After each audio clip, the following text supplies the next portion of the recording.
So anytime you're in a place of stress, heightened anxiety, you may notice that it's a little harder to give ourselves what we need. And in particular, after a natural disaster, when the stress and anxiety are heightened everywhere, particularly for people who've experienced loss during the floods and disruption and trauma. Are going to experience that it's hard for us to give ourselves what we need. And so you may already understand that your brain locks in on fight, flight, or freeze, and it has a hard time doing what you need it to do to just function in normal life. And so there are just a few ways that you can give yourself what you need during this time. And the first one that I want to mention is reach out. There's no reason any of us need to be doing this by ourselves. Reach out to the faith walking community. Reach out to friends and family. Maybe you need to tell the story of what happened to you a few more times or share your frustrations. That's absolutely normal, but don't do this by yourself. Sometimes it's easy to say to ourselves, well, nobody understands. And that's true. They may not understand your unique situation, but there are people who want to walk through this with you. And so reach out. The second thing is to give your body what it needs. And right now, one of the things it needs more than anything is for you to breathe.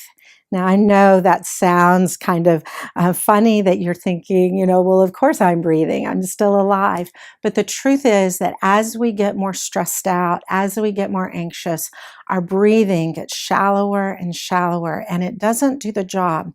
And it also, our shallow breathing signals our brain that maybe there's something wrong. And it becomes a loop of stress or anxiety. So I want to ask you to do something that might feel kind of strange, might feel kind of funny, but do it with me anyway. Don't fast forward through this part. Stop. And I'd like for you to just make your hand into a ball like this. And hold that in front of your torso. And close your eyes. And as you breathe, let your ball expand with air. And as you exhale, let your fingers go back to making a ball. And we're going to do this now. And we're going to just take 4 slow, easy breaths. And I know it feels strange, but just give it a try and see. In my work with people in general, but even more recently with survivors of the hurricane, I have heard that this is one of the most helpful things that actually has practical results. So here you go. We're going to give this a try. We're going to count in for a count of 4 and out for a count of 4. 1, 2, 3, 4. Out. 2, 3, 4. In. 2, 3, 4. Out. In. Out. In. Out. There is some evidence that if you will do this, just 4 breaths, in for 4, out for 4, you can reduce your physical experience of stress by about 40%. And that's not bad. It doesn't matter if your mind is going everywhere. Don't worry about that. Just focus on your breath and stop throughout the day. Start your day this way, end your day this way, several times through the day. Before you talk to insurance adjusters or contractors or FEMA, stop and just do that very simple breathing exercise. One other thing you can do is just look for small wins throughout your day. Life is so overwhelming right now. I know that. That's one of the most difficult things about being in the position you're in. Whether you're a helper or whether you're a survivor, life feels really overwhelming. There's so much to do, so much need, and not enough resources.